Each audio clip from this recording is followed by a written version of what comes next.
Hi friends, my name is Lunastrations, and welcome back to my channel. As you can probably hear, my voice is a little goofed up right now. It's prime allergy season around my house, so I'm a little stuffed up. But it's fine, we're getting through it. I have been a Vocaloid and specifically a Miku fan for around a decade now. Back in 6th grade, when I first got into it, I would blast a bunch of the more popular Miku songs wherever I went. To school, back to my house, to the grocery store, and I would yap about it to my best friend, among other things. And I've been in the fandom for a while, but as the years have gone by, I've gotten more preoccupied with school and work and other fandom shenanigans like Precure, and I've had less and less time to participate in the Vocaloid and Miku fandom. And I really want to get back into Vocaloid and the Vocaloid fandom again. And on that note, please leave your song recs in the comments. I have not listened to any of the recent Vocaloid songs, so I'm very, very, very behind. I had a thought. I can draw, and I love designing. I love designing characters, and I love designing outfits and dresses and stuff. So I thought it'd be cool and really fun to create some new Miku designs. I know it says redesign in the thumbnail, but these are going to be more like skin designs or figurine designs, and I tried really hard to make them still look recognizable as Miku. So without further ado, let's get to designing.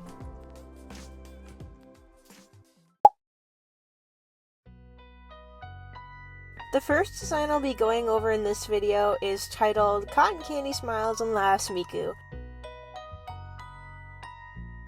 I wasn't really sure where to start when I was looking for inspiration, but then I found a cute little clown statuette when I was scrolling Pinterest, and I was sold. It was on site.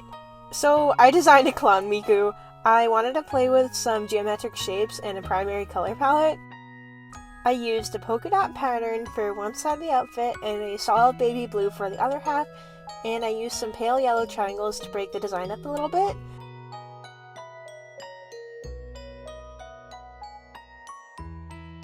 I also included some exaggerated bows for the hair and the belt. I gave her some bitty puff balls, some simple clunky clown shoes, and something called an Elizabethan ruff. It's the clown collar thing. I found one of the G1 Twilight dolls from Monster High, and I really love the shape of her hair and how her hair almost looks like a puffball, so I used that as an inspiration for Miku's hair. I also gave her some simple clown makeup and some confetti in her hair, and then she was done. Here's the inspiration board and then the final design. I really like how she turned out. I think she's so cute and I love her silhouette. I would love to own a figurine of this design. With the first design done, let's move on to the next one.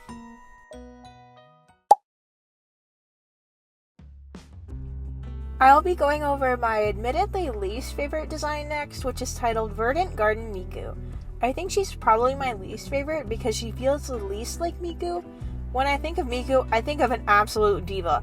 I don't think she would wear this to go gardening. But here we are anyway, it's too late to go back now.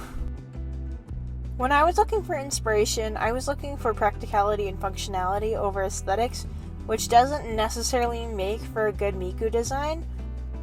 I thought it'd be cute and practical to put her hair up in some long twin braids. It would keep her hair back and out of the way for when she's gardening. I wanted to give her a bit of a cropped shirt and some capris with some stitching and patchwork. I feel like this Miku would sew little floral or vine-ish designs into her clothes to add just a little something extra, because the solid green and solid tan would be a tad too boring for her taste.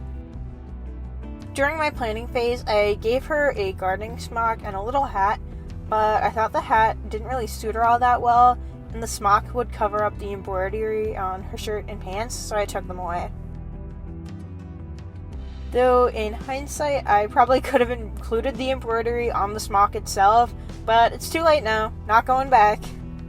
I ended up replacing her hat with a bandana just to add something to her head.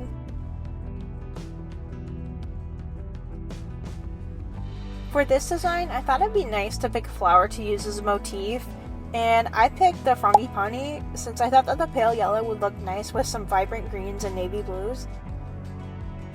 I gave her a watering can and shovel for accessories, and then some extra little yellow highlights in her hair, and then she was done.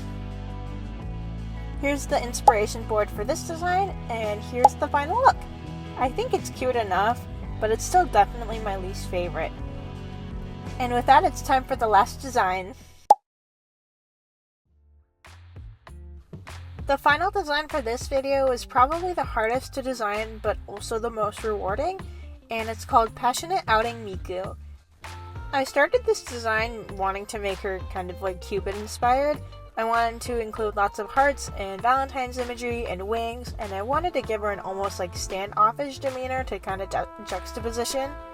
I thought I found a design I liked in the sketching stage, and I started on the final look, but as I kept working, I found myself really disliking the design, and no matter how I thought to change it, it just was not working. I had to restart and reevaluate what I wanted to do.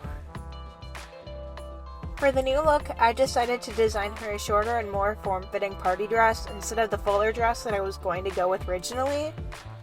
I layered the skirt part of the dress and kind of created a gradient. I also created a plaid pattern for the second layer of the dress, and I had a lot of fun with that. I did actually keep the wing motif. I gave her some wings on her sides, her shoes, her sunglasses, and her ponytail.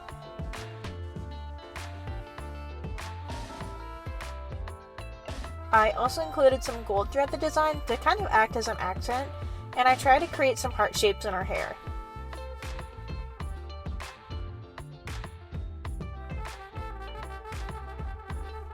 I found some chunky heels that I used as inspiration for her shoes, and I also added some lace at the top and bottom of her dress to kind of like emulate the lace that you would see on one of those old Valentine's cards.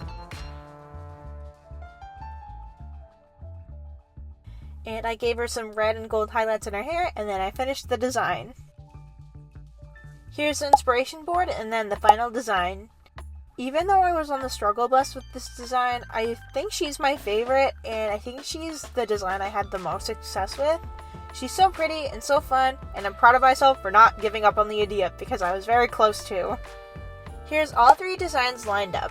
I think that overall I did a pretty good job. I'm really happy with how this lineup turned out, especially after being burnt out from college because I just finished my sophomore year and I'm so burnt out. I did have a lot of fun making these, and I'll probably try making more of these in the future.